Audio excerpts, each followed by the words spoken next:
Sweetness of Life by Lucius Annius Seneca, translated by Aubrey Stewart. Chapter 1. The greater part of mankind, my Paulinus, complains of the unkindness of nature, because we are born only for a short space of time, and that this allotted period of life runs away so swiftly, nay, so hurriedly, that with but few exceptions men's life comes to an end just as they are preparing to enjoy it. Nor is it only the common herd and the ignorant vulgar who mourn over this universal misfortune, as they consider it to be. This reflection has run complaints even from great men.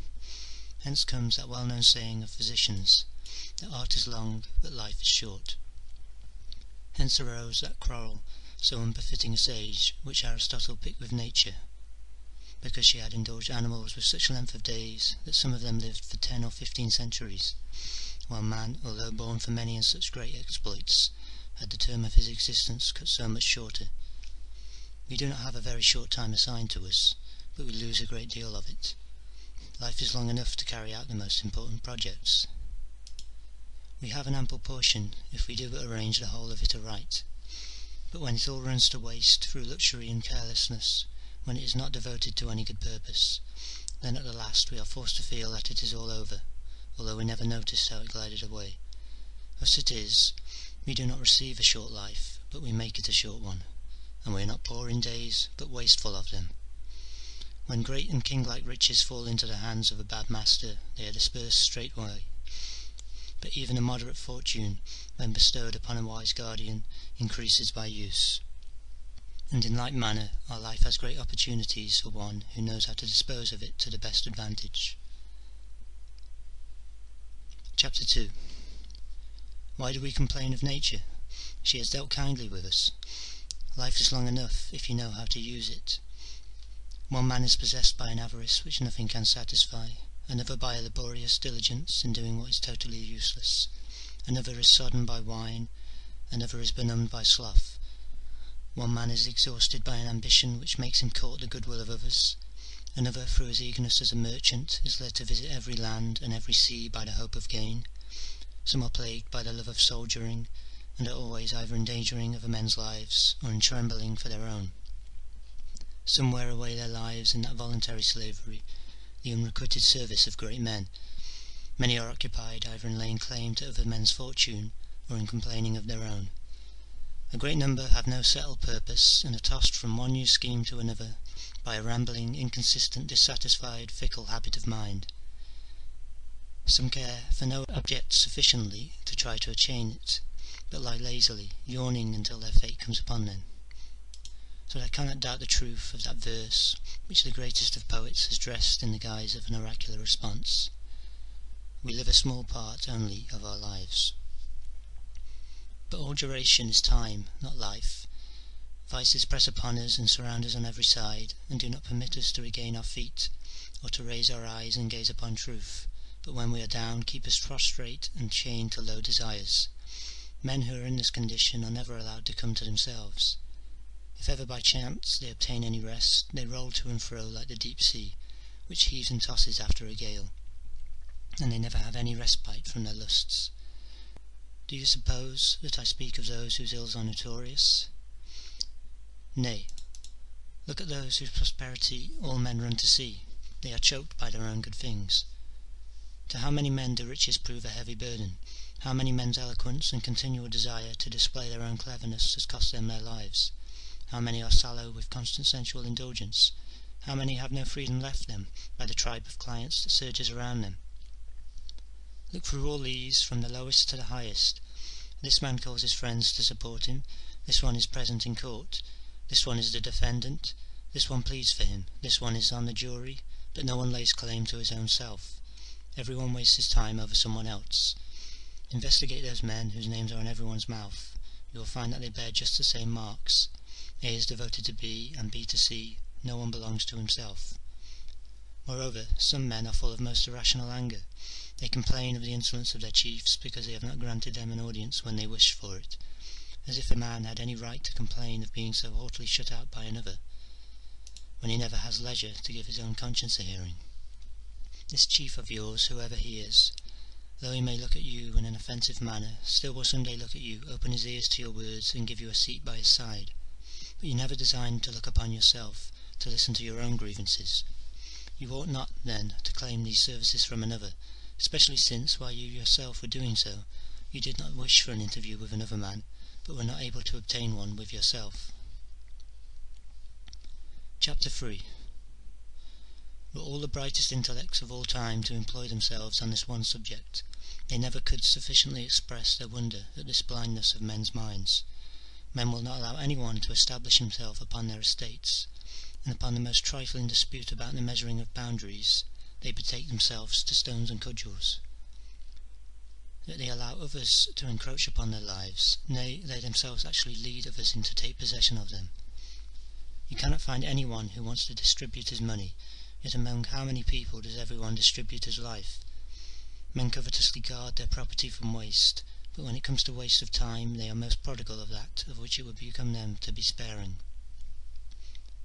Let us take one of the elders, and say to him, "We perceive that you have arrived at the extreme limits of human life. You are in your 100th year, or even older. Come now, reckon up your whole life in black and white. Tell us how much of your time has been spent upon your creditors, how much on your mistress, how much on your king, how much on your clients, how much in quarrelling with your wife, how much in keeping your slaves in order, how much in running up and down the city on business. Add to this the diseases which we bring upon us with our own hands, and the time which is laid idle without any use having been made of it. You will see that you have not lived as many years as you count. Look back in your memory and see how often you have been consistent in your projects, how many days passed as you intended them to do when you were at your own disposal, how often you did not change colour and your spirit did not quail, how much work you have done in so long a time, how many people have without your knowledge stolen parts of your life from you, how much you have lost, how large a part has been taken up by useless grief, foolish gladness, greedy desire, or polite conversation. How little of yourself is left to you. You will then perceive that you will die prematurely. What then is the reason of this? Is that people live as though they would live for ever. You never remember your human frailty. You never notice how much of your time has already gone by. You spend it as though you had an abundant and overflowing store of it, though all the while that day which you devote to some man or to something is perhaps your last. You fear everything like mortals as you are, and yet you desire everything as if you were immortals. You will hear many men say, "After my 50th year I will give myself up to leisure, my 60th shall be my last year of public office." And what guarantee have you that your life will last any longer? Who will let all this go on just as you have arranged it? Are you not ashamed to reserve only the leavings of your life for yourself, and to appoint for the enjoyment of your own right mind only that time which you cannot devote to any business? How late it is to begin life just when we have to be leaving it! What a foolish forgetfulness of our mortality, to put off wholesome counsels until our 50th or 60th year, and to choose that our lives shall begin at a point which few of us ever reach. Chapter 4. You will find that the most powerful and highly placed men let fall phrases in which they long for leisure, praise it, and prefer it to all the blessings which they enjoy. Sometimes they would fain descend from their lofty pedestal if it could be safely done, for fortune collapses by its own weight, without any shock or interference from without. The late Emperor Augustus, upon whom the gods bestowed more blessings than on any one else, never ceased to pray for rest and exemption from the troubles of empire.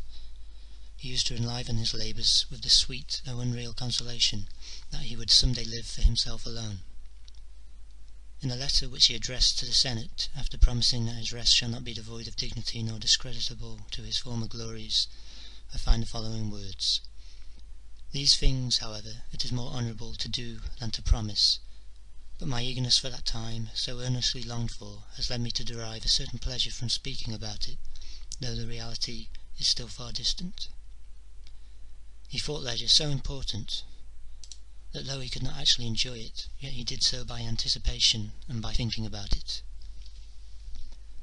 He who saw everything depending upon himself alone, who swayed the fortunes of men and of nations, thought that his happiest day would be that on which he laid aside his greatness.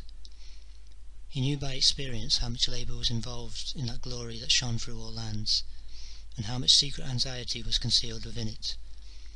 He had been forced to assert his rights by war, first with his countrymen, next with his colleagues, and lastly with his own relations, and had shed blood both by sea and by land.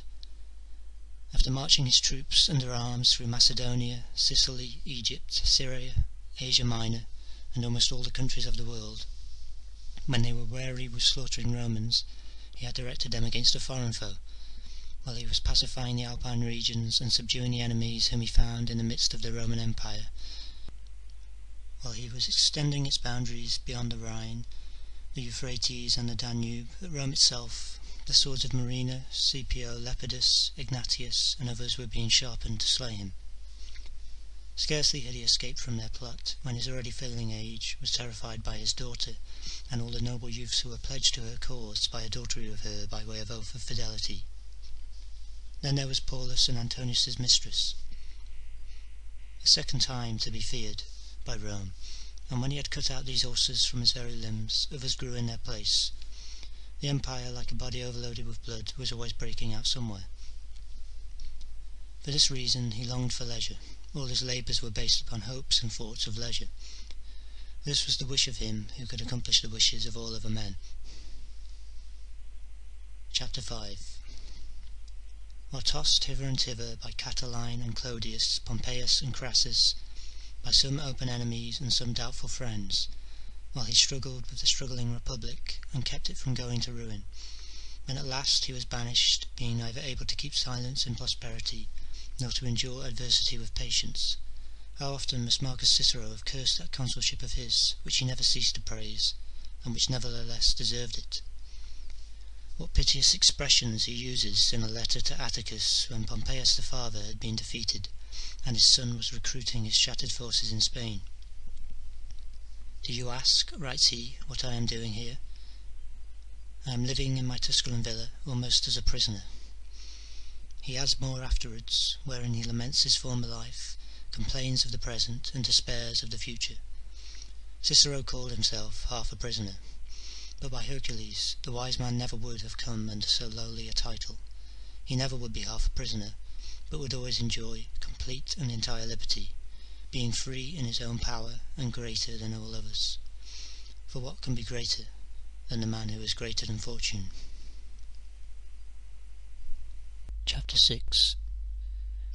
When Livius Drusus, a vigorous and energetic man, brought forward bills for new laws and radical measures of the Gracious pattern, being the centre of a vast mob of all the peoples of Italy, and seeing no way to solve the question, since he was not allowed to deal with it as he wished, and yet was not free to throw it up after having once taken part in it, complained bitterly of his life, which had been one of unrest from the very cradle, and said, we are told, that he was the only person who never had any holidays, even when he was a boy.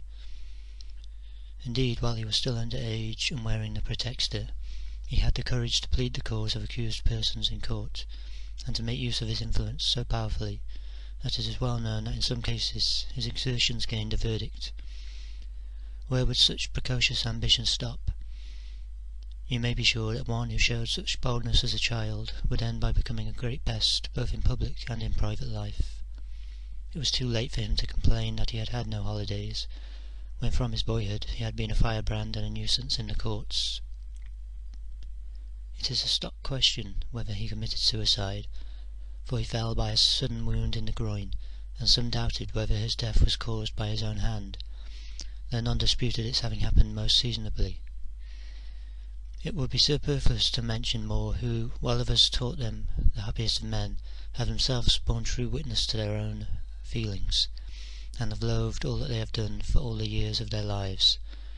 Yet by these complaints they have effected no alteration either in others or in themselves, for after these words have escaped them, their feelings revert to their accustomed frame. By Hercules, that life of you great men, even though it should last for more than 1,000 years, is still a very short one. Those vices of yours would swallow up any extent of time. No wonder if this our ordinary span, which, though nature hurries on, can be enlarged by common sense, soon slips away from you, for you do not lay hold of it, or hold it back and try to delay the swiftest of all things, but you let it pass as though it were a useless thing, and you could supply its place. Chapter 7. Among these I reckon in the first place those who devote their time to nothing but drinking and debauchery. For no men are busied more shamefully. The others, although the glory which they pursue is but a counterfeit, still deserve some credit for their pursuit of it. Though you may tell me of misers, of passionate men, of men who hate and who even wage war without a cause, yet all such men sin like men, but the sin of those who are given up to gluttony and lust is a disgraceful one. Examine all the hours of their lives. Consider how much time they spend in calculation, how much in plotting, how much in fear, how much in giving and receiving flattery, how much in entering into recognizances for themselves or for others, how much in banquets, which indeed become a serious business. You will see that they are not allowed any breathing time, either by their pleasures or their pains. Finally, all are agreed that nothing, neither eloquence nor literature, can be done properly by one who is occupied with something else, and nothing can take deep root in a mind which is directed to some other subject, and which rejects whatever you try to stuff into it. No man knows less about living than a business man. There is nothing about which it is more difficult to gain knowledge. Other arts have many folk everywhere who profess to teach them. Some of them can be so thoroughly learned by mere boys that they are able to teach them to others, but one's whole life must be spent in learning how to live, and, which may perhaps surprise you more, one's whole life must be spent in learning how to die. Many excellent men have freed themselves from all hindrances, have given up riches, business and pleasure, and have made it their duty to the very end of their lives to learn how to live, and yet the larger portion of them leave this life confessing that they do not yet know how to live, and still less know how to live as wise men. Believe me, it requires a great man, and one who is superior to human frailties, not to allow any of his time to be filched from him. And therefore it follows that his life is a very long one, because he devotes every possible part of it to himself. No portion lies idle or uncultivated or in another man's power, for he finds nothing worthy of being exchanged for his time, which he husbands most grudgingly. He therefore had time enough, whereas those who gave up a great part of their lives to the people of necessity had not enough. Yet you need not suppose that the latter were not sometimes conscious of their loss. Indeed, you will hear most of those who are troubled with great prosperity every now and then cry out amid their hosts of clients, their pleadings in court, and their other honourable troubles, "I am not allowed to live my own life." Why is he not allowed? Because all those who call upon you to defend them take you away from yourself.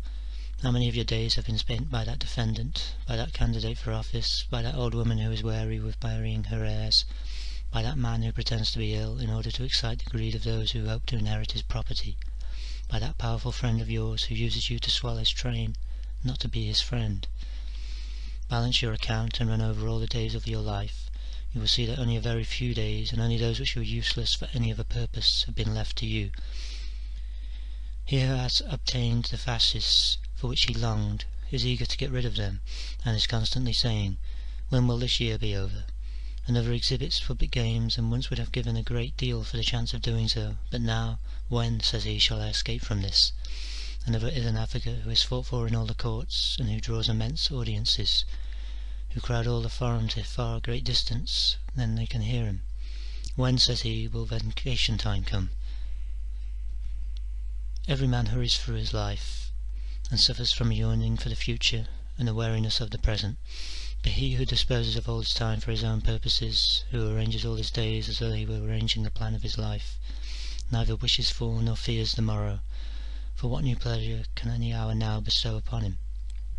He knows it all, and has indulged in it all, even to satiety. Fortune may deal with the rest as she will, his life is already safe from her. Such a man may gain something, but cannot lose anything, and indeed he can only gain anything in the same way as one who is already glutted and filled, and get some extra food, which he takes although he does not want it. You have no grounds, therefore, for supposing that any one has lived long because he has wrinkles or grey hairs. Such a man has not lived long, but has only been long alive. Why, would you think that a man has voyaged much if a fierce gale had caught him as soon as he left his port, and he had been driven round and round the same place continually by a succession of winds blowing from opposite quarters? Such a man has not travelled much, he has only been much tossed about. Chapter 8. I am filled with wonder when I see some men asking others for their time, and those who are asked for it most willing to give it. Both parties consider the object for which the time is given, but neither of them thinks of the time itself. as though in asking for this one asked for nothing, and in giving it one gave nothing. We play with what is the most precious of all things, yet it escapes men's notice, because it is an incorporeal thing, and because it does not come before our eyes, and therefore it is held very cheap, nay, hardly any value whatever is put upon it. Men set the greatest store upon presents or pensions, and hire out their work, their services, or their care in order to gain them. No one values time. They give it much more freely, as though it costs nothing. Yet you will see these same people clasping their knees of their physician as suppliants when they are sick and in present peril of death, and if threatened with a capital charge, willing to give all that they possess in order that they may live, so inconsistent are they. Indeed, if the number of every man's future years could be laid before him, as we can lay that of his past years, how anxious those who found that they had but few years remaining would be to make the most of them. Yet it is easy to arrange the distribution of a quantity, however small, if we know how much there is. What you ought to husband most carefully is that which may run short you know not when. Yet you have no reason to suppose that they do not know how dear a thing time is. They are wont to say to those whom they especially love that they are ready to give them a part of their own years. They do give them, and know not that they are giving them, but they give them in such a manner that they themselves lose them without the others gaining them. They do not, however, know whence they obtain their supply, and therefore they are able to endure the waste of what is not seen.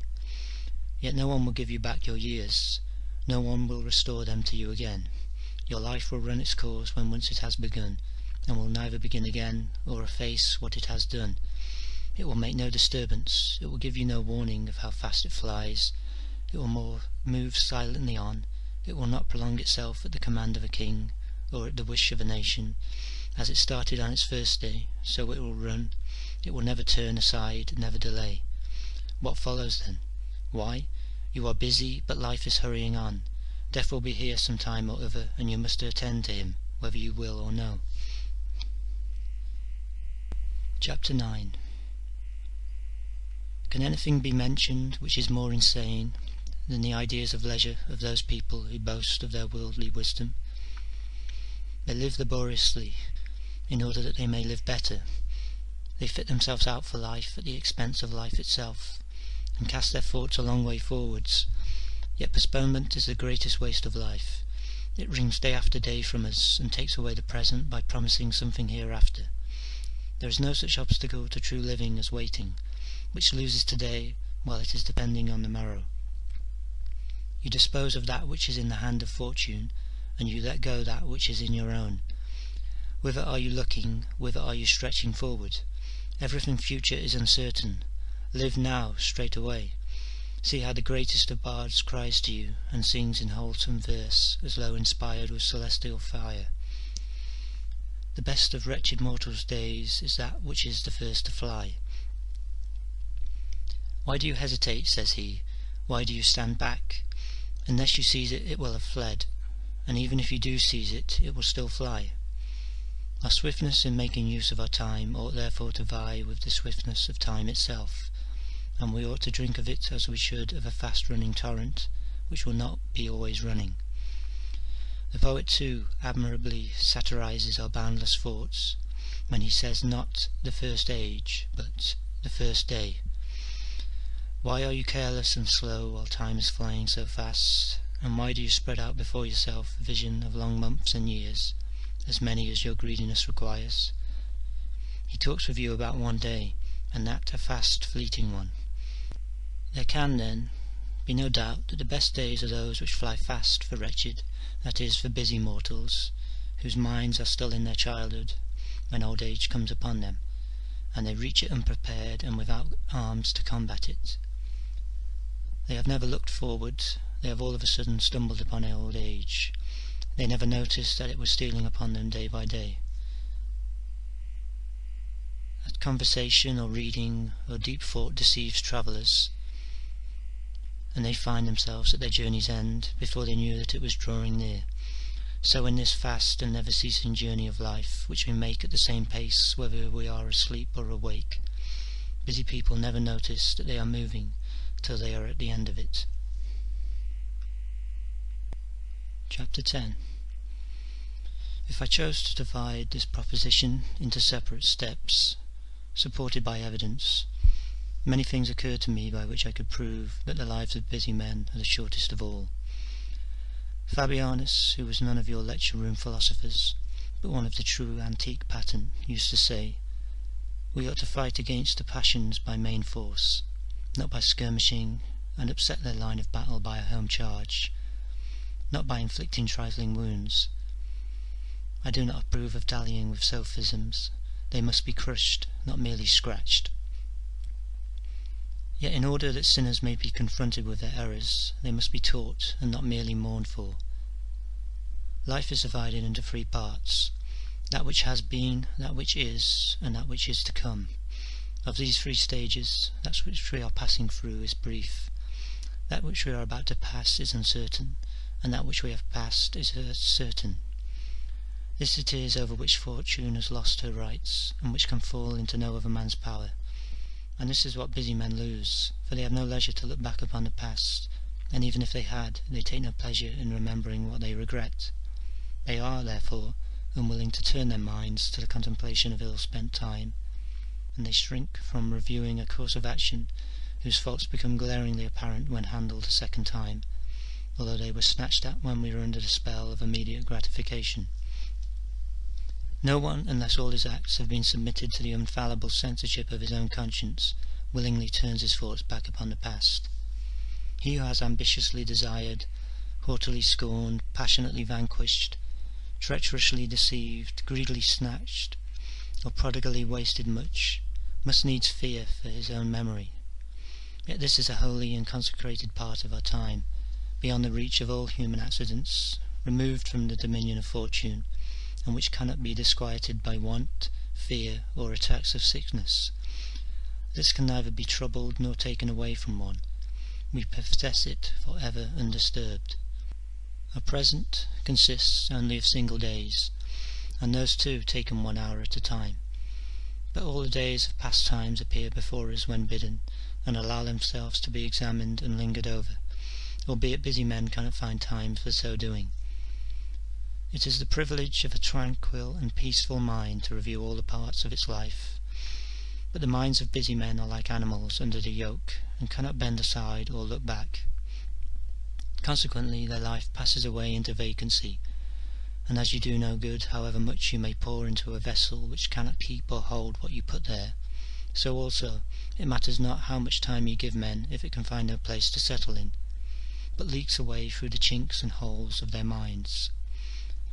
Present time is very short, so much so that to some it seems to be no time at all, for it is always in motion and runs swiftly away. It ceases to exist before it comes, and can no more brook delay than can the universe or the host of heaven, whose unresting movement never lets them pause on their way. Busy men, therefore, possess present time alone, that being so short that they cannot grasp it, and when they are occupied with many things, they lose even this.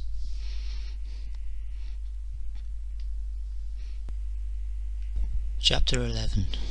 In a word, do you want to know for how short a time they live? See how they desire to live long.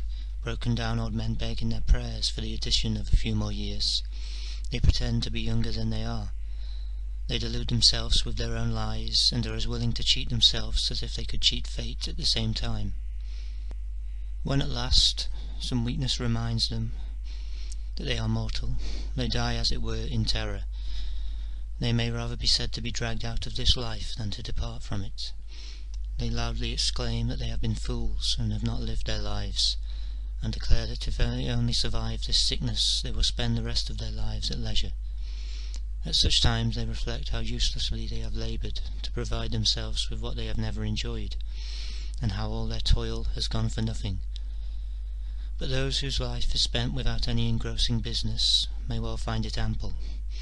No part of it is made over to others, or scattered here and there.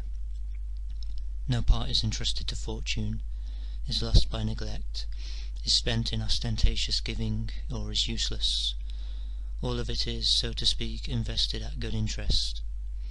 A very small amount of it, therefore, is abundantly sufficient, and so, when his last day arrives, the wise man will not hang back, but will walk with a steady step to meet death. Chapter 12. Perhaps you will ask me whom I mean by busy men. You need not think that I allude only to those who are hunted out of the courts of justice with dogs at the close of the proceedings, those whom you see either honourably jostled by a crowd of their own clients, or contemptuously hustled in visits of ceremony by strangers, who call them away from home to hang about their patrons' doors, or who make use of the praetor's sales by auction to acquire infamous gains which some day will prove their own ruin. Some men's leisure is busy, in their country house or on their couch, in complete solitude. Even though they have retired from all men's society, they still continue to worry themselves. We ought not to say that such men's life is one of leisure, but their very business is sloth. Would you call a man idle who expends anxious finicking care in the arrangement of his Corinthian bronzes, valuable only through the mania of a few connoisseurs, and who passes the greater part of his days among plates of rusty metal, who sits in the palaestra, shamed that our very vices should be foreign, watching boys wrestling, who distributes his gangs of fettered slaves into pairs according to their age and colour, who keeps athletes of the latest fashion? Why do you call those men idle, who pass many hours at the barber's while the growth of the past night is being plucked out by the roots, holding councils over each several hair, while the scattered locks are arranged in order, and those which fall back are forced forward unto the forehead? How hungry they become if the shaver is a little careless, as though he were shearing a man! What a white heat they work themselves into if some of their mane is cut away, if some part of it is ill arranged, if all their ringlets do not lie in regular order! Who of them would not rather that the state were overthrown than that his hair should be ruffled? Who does not care more for the appearance of his head than for his health? Who would not prefer ornament to honour? Do you call these men idle, who make a business of the comb and looking-glass? What of those who devote their lives to composing, hearing, and learning songs, who twist their voices, intended by nature to sound best and simplest when used straightforwardly, through all the turns of futile melodies, whose fingers are always beating time to some music on which they are inwardly meditating, who, when invited to serious and even sad business, may be heard humming an air to themselves? Such people are not at leisure, but are busy about trifles. As for their banquets, by Hercules, I cannot reckon them among their unoccupied times, when I see with what anxious care they set out their plate, how laboriously they arrange the girdles of their waiters' tunics, how breathlessly they watch to see how the cook dishes up the wild boar, with what speed, when the signal is given, the slave boys run to perform their duties, how skilfully birds are carved into pieces of the right size, how painstakingly wretched youths wipe up the spittings of drunken men. By these means men seek credit for taste and grandeur, and their vices follow them so far into their privacy that they can neither eat nor drink without a view to effect. Nor should I count those men idle who have themselves carried hither and thither in sedans and litters, and who look forward to their regular hour for taking this exercise as though they were not allowed to omit it. Men who are reminded by someone else when to bathe, when to swim, when to dine. They actually reach such a pitch of languid effeminacy as not to be able to find out for themselves whether they are hungry. I have heard one of these luxurious folk, if indeed we ought to give the name of luxury to unlearning the life and habits of a man, when he was carried in men's arms out of the bath and placed in his chair, say inquiringly, "Am I seated?" Do you suppose that such a man as this, who did not know when he was seated, could know whether he was alive, whether he could see, whether he was at leisure? I can hardly say whether I pity him more if he really did not know, or if he pretended not to know this. Such people do really become unconscious of much, but they behave as though they were unconscious of much more. They delight in some failings because they consider them to be proofs of happiness. It seems the part of an utterly low and contemptible man to know what he is doing. After this, do you suppose that playwrights draw largely upon their imaginations in their burlesques upon luxury? By Hercules, they omit more than they invent. In this age, inventive in this alone, such a number of incredible vices have been produced, that already you are able to reproach the playwrights with omitting to notice them. To think that there should be any one who had so far lost his senses through luxury as to take someone else's opinion as to whether he was sitting or not. This man certainly is not at leisure. You must bestow a different title on him. He is sick, or rather dead. He is only at leisure who feels that he is at leisure. But this creature is only half alive.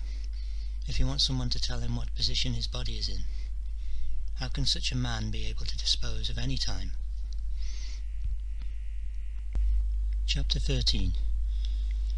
It would take long to describe the various individuals who have wasted their lives over playing at draughts, playing at ball, or toasting their bodies in the sun.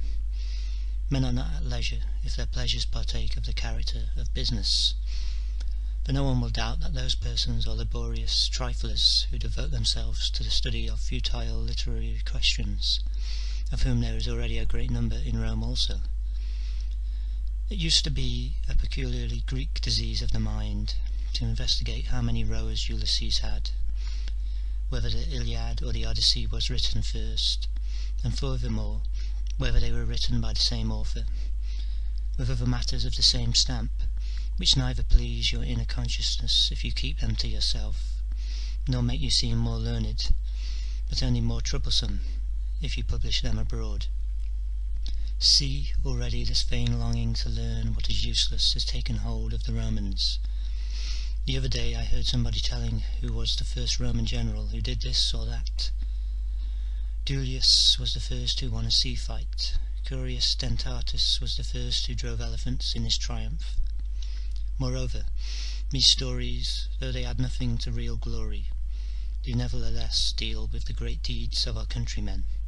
Such knowledge is not profitable, yet it claims our attention as a fascinating kind of folly. I will even pardon those who want to know who first persuaded the Romans to go on board ship.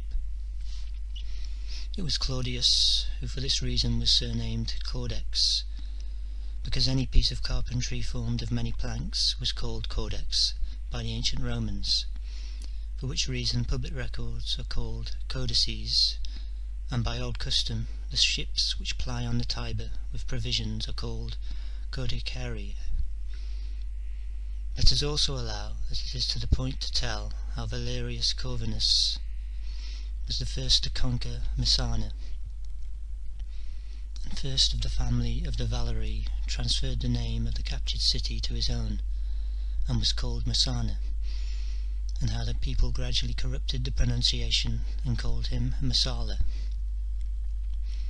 Or would you let anyone find interest in Lucius Sulla, having been the first to let lions loose in the circus, they having been previously exhibited in chains, and hurlers of darts having been sent by King Bocchus to kill them? This may be permitted to their curiosity, but can it serve any useful purpose to know that Pompeius was the first to exhibit 18 elephants in the circus, who were matched in a mimic battle with some convicts? The leading man in the state, and one who, according to tradition, was noted among the ancient leaders of the state for his transcendent goodness of heart, thought it a notable kind of show to kill men in a manner hitherto unheard of. Do they fight to the death? That is not cruel enough. Are they torn to pieces? That is not cruel enough. Let them be crushed flat by animals of enormous bulk. It would be much better that such a thing should be forgotten, for fear that hereafter some potentate might hear of it and envy its refined barbarity. Oh, how doth excessive prosperity blind our intellects! At the moment at which he was casting so many troops of wretches to be trampled on by outlandish beasts, when he was proclaiming war between such different creatures, when he was shedding so much blood before the eyes of the Roman people, whose blood he himself was soon to shed even more freely, he thought himself the master of the whole world, yet he afterwards, deceived by the treachery of the Alexandrians, had to offer himself to the dagger of the vilest of slaves, and then at last discovered what an empty boast was his surname of the Great. But to return to the point from which I have digressed, I will prove that even on this very subject some people expend useless pains. The same author tells us that Metellus, when he triumphed after having conquered the Carthaginians in Sicily, was the only Roman who ever had 120 captured elephants led before his car, and that Sulla was the last Roman who extended the Pomerium, which it was not the custom of the ancients to extend on account of the conquest of provincial, but only of Italian territory. Is it more useful to know this than to know that the Mount Aventine, according to him, is outside of the Pomerium, for one of two reasons, either because it was thither that the plebeians succeeded, or because when Remus took his auspices on that place, the birds which he saw were not propitious, and other stories without number of the like sort, which are either actual falsehoods or much the same as falsehoods. But even if you allow that these authors speak in all good faith, if they pledge themselves for the truth of what they write, still, whose mistakes will be made fewer by such stories? Whose passions will be restrained? Whom will they make more brave, more just, or more gentlemanly? My friend Fabianus used to say that he was not sure that it was not better not to apply oneself to any studies at all than to become interested in these. Chapter 14. The only persons who are really at leisure are those who devote themselves to philosophy, and they alone really live, for they do not merely enjoy their own lifetime, but they annex every century to their own. All the years which have passed before them belong to them.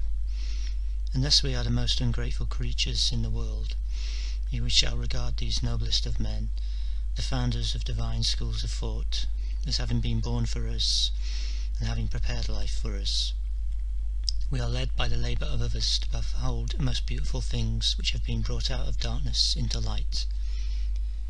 We are not shut out from any period.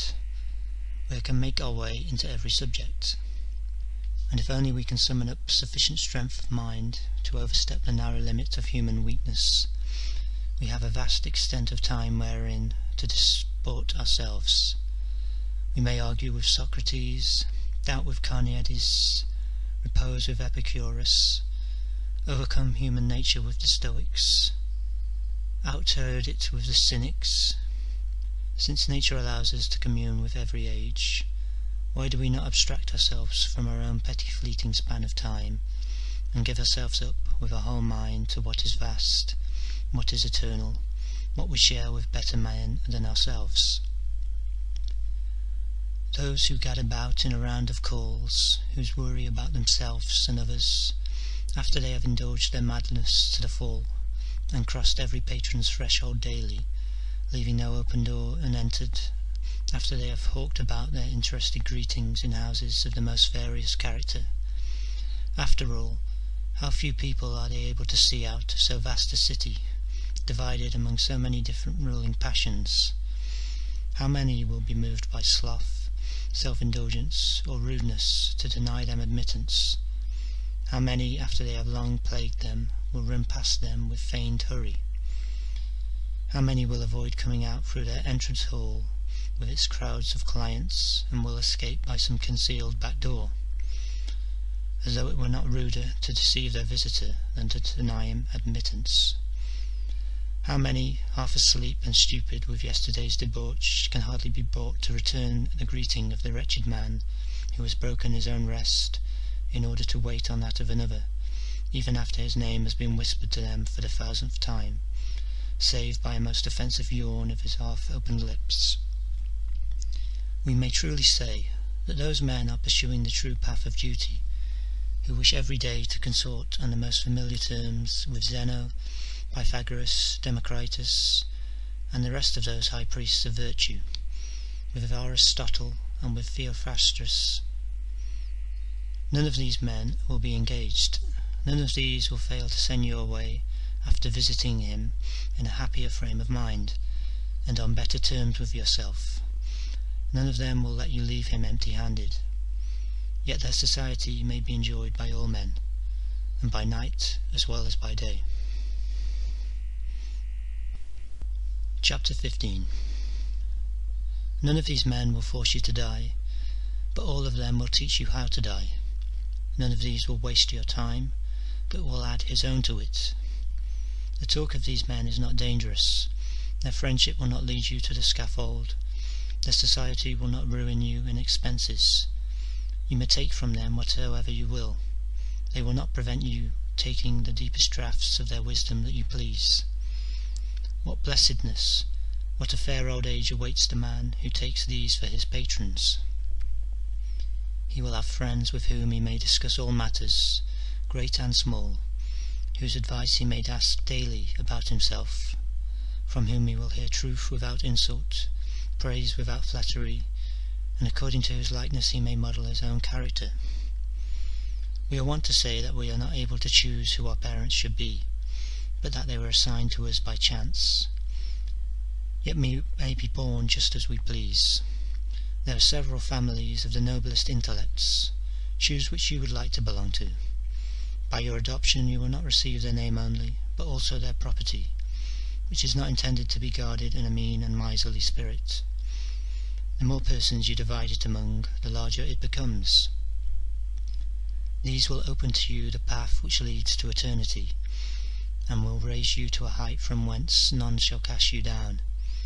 By this means alone can you prolong your mortal life, nay, even turn it into an immortal one. High office, monuments, all that ambition records in decrees or piles up in stone, soon passes away. Lapse of time casts down and ruins everything, but those things on which philosophy has set its seal are beyond the reach of injury. No age will discard them, will lessen their force. Each succeeding century will add somewhat to the respect in which they are held. For we look upon what is near us with jealous eyes, but we admire what is further off with less prejudice. The wise man's life, therefore, includes much. He is not hedged in by the same limits which confine others. He alone is exempt from the laws by which mankind is governed. All ages serve him like a god. If any time be past, he recalls it by his memory. If it be present, he uses it. If it be future, he anticipates it. His life is a long one because he concentrates all times into it. Chapter 16. Those men lead the shortest and unhappiest lives who forget the past, neglect the present, and dread the future. When they reach the end of it, the poor wretches learn too late that they were busied all their while, that they were doing nothing. You need not think, because sometimes they call for death, that their lives are long. Their folly torments them with vague passions which lead them into the very things of which they are afraid. They often, therefore, wish for death because they live in fear. Neither is it, as you might think, a proof of the length of their lives that they often find the days long, that they often complain how slowly the hours pass until the appointed time arrives for dinner. For whenever they are left without their usual business, they fret helplessly in their idleness, and know not how to arrange or to spin it out. They betake themselves, therefore, to some business, and all the intervening time is irksome to them. They would wish by Hercules to skip over it, just as they wish to skip over the intervening days before a gladiatorial contest, or some other time appointed for a public spectacle or private indulgence. All postponement of what they wish for is grievous to them, yet the very time which they enjoy is brief and soon past, and is made much briefer by their own fault, for they run from one pleasure to another, and are not able to devote themselves consistently to one passion. Their days are not long, but odious to them. On the other hand, how short they find the nights which they spend with courtesans or over wine. Hence arises that folly of the poets who encourage the errors of mankind by their myths, and declare that Jupiter, to gratify his voluptuous desires, doubled the length of the night. Is it not adding fuel to our vices to name the gods as their authors, and to offer our distempers free scope by giving them deity for an example? How can the nights for which men pay so dear fail to appear of the shortest? They lose the day in looking forward to the night, and lose the night through fear of the dawn. Chapter 17. Such men's very pleasures are restless and disturbed by various alarms, and at the most joyous moment of all there rises the anxious thought, how long will this last? This frame of mind has led kings to weep over their power, and they have not been so much delighted at the grandeur of their position as they have been terrified by the end to which it must some day come. That most arrogant Persian king, when his army stretched over vast plains and could not be counted but only measured, burst into tears at the thought that in less than 100 years none of all those warriors would be alive, yet their death was brought upon them by the very man who wept over it, who was about to destroy some of them by sea, some on land, some in battle, and some in flight, and who would in a very short space of time put an end to those about whose 100th year he showed such solicitude. Why need we wonder at their very joys being mixed with fear? They do not rest upon any solid grounds, but are disturbed by the same emptiness from which they spring. What must we suppose to be the misery of such times as even they acknowledge to be wretched, when even the joys by which they elevate themselves and raise themselves above their fellows are of a mixed character? All the greatest blessings are enjoyed with fear, and no thing is so untrustworthy as extreme prosperity. We require fresh strokes of good fortune to enable us to keep that which we are enjoying, and even those of our prayers which are answered require fresh prayers. Everything for which we are dependent on chance is uncertain. The higher it rises, the more opportunities it has of falling. Moreover, no one takes any pleasure in what is about to fall into ruin. Very wretched, therefore, as well as very short must be the lives of those who work very hard to gain what they must work even harder to keep. They obtain what they wish with infinite labour, and they hold what they have obtained with fear and trembling. Meanwhile, they take no account of time, of which they will never have a fresh and larger supply. They substitute new occupations for old ones. One hope leads to another, one ambition to another. They do not seek for an end to their wretchedness, but they change its subject. Do our own preferments trouble us? Nay, those of other men occupy more of our time. Have we ceased from our labours in canvassing? Then we begin others in voting. Have we got rid of the trouble of accusation? Then we begin that of judging. Has a man ceased to be a judge? Then he becomes an examiner. Has he grown old in the salaried management of other people's property? Then he becomes occupied with his own. Marius is discharged from military service. He becomes consul many times. Quintius is eager to reach the end of his dictatorship. He will be called a second time from the plough. Scipio marched against the Carthaginians before he was of years sufficient for so great an undertaking. After he has conquered Hannibal, conquered Antiochus, been the glory of his own consulship, and the surety for that of his brother, he might, had he wished it, have been set on the same pedestal with Jupiter. But civil factions will vex the saviour of the state, and he who when a young man disdained to receive divine honours will take pride as an old man in obstinately remaining in exile. We shall never lack causes of anxiety, either pleasurable or painful. Our life will be pushed along from one business to another. Leisure will always be wished for and never enjoyed. Chapter 18. Wherefore, my dearest Paulinus, tear yourself away from the common herd, and since you have seen more rough weather than one would think from your age, betake yourself at length to a more peaceful haven. Reflect what waves you have sailed through, what storms you have endured in private life and brought upon yourself in public. Your courage has been sufficiently displayed by many toilsome and wearisome proofs. Try how it will deal with leisure. The greater, certainly the better part of your life has been given to your country. Take now some part of your time for yourself as well. I do not urge you to practice a dull or lazy sloth, or to drown all of your fiery spirit in the pleasures which are dear to the herd. That is not rest. You can find greater works than all those which you have hitherto so manfully carried out, upon which you may employ yourself in retirement and security. You manage the revenues of the entire world as unselfishly as though they belonged to another, as laboriously as if they were your own, as scrupulously as though they belonged to the public. You win love in an office in which it is hard to avoid incurring hatred. Yet believe me, it is better to understand your own mind than to understand the corn market. Take away that keen intellect of yours, so well capable of grappling with the greatest subjects, from a post which may be dignified, but which is hardly fitted to render life happy, and reflect that you did not study from childhood all the branches of a liberal education, merely in order that many thousand tons of corn might safely be entrusted to your charge. You have given us promise of something greater and nobler than this.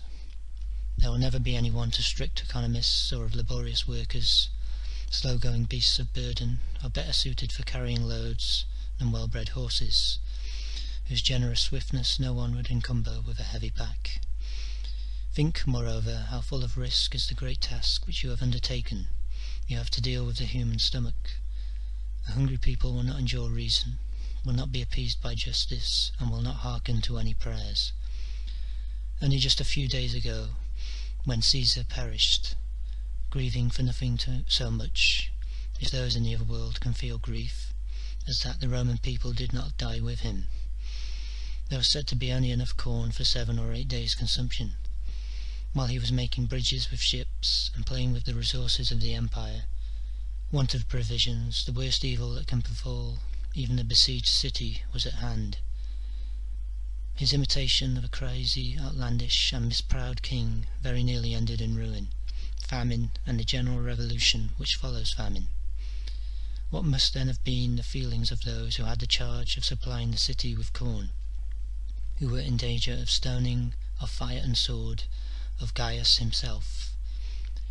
With consummate art they concealed the vast internal evil by which the state was menaced, and were quite right in so doing. For some diseases must be cured without the patient's knowledge. Many have died through discovering what was the matter with them. Chapter 19. Betake yourself to these quieter, safer, larger fields of action.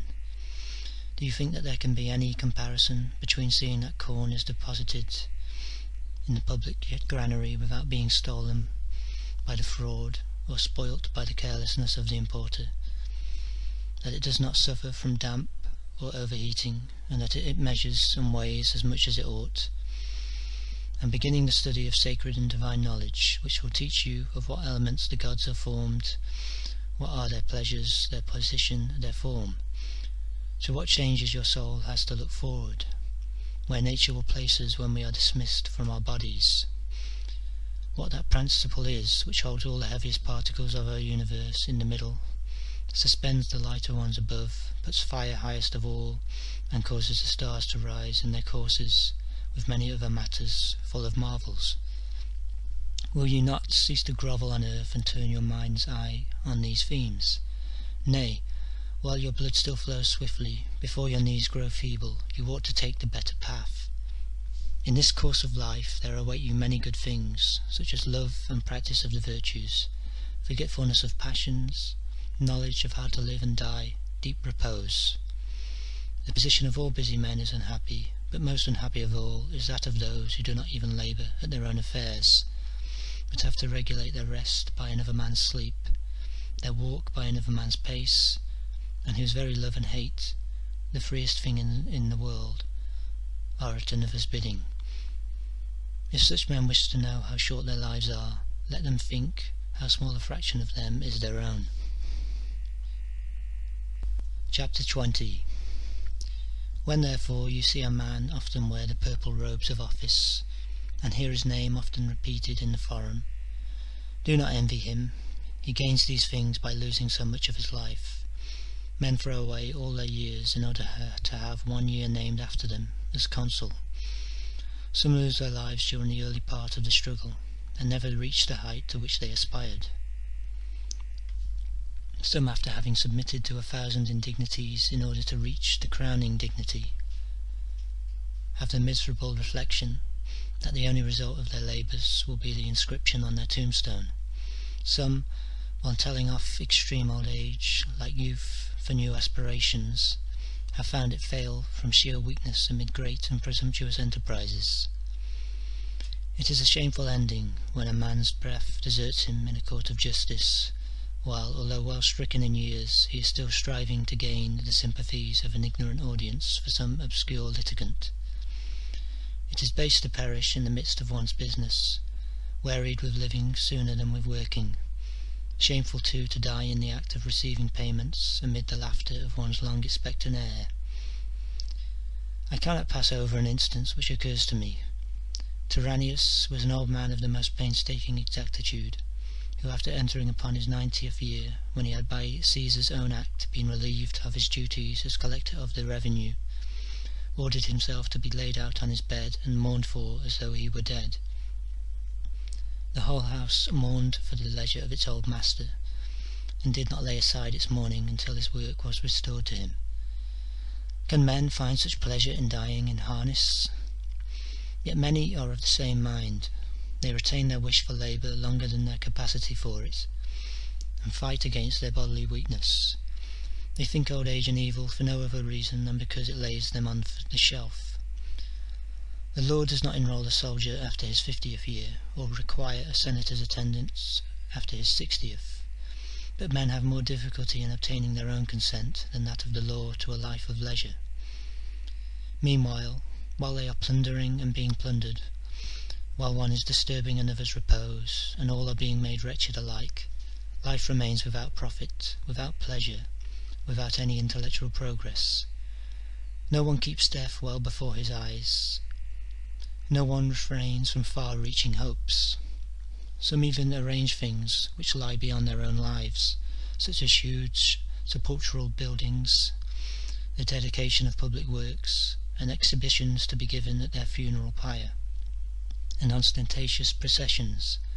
But, by Hercules, the funerals of such men ought to be conducted by the light of torches and wax tapers, as though they had lived but a few days.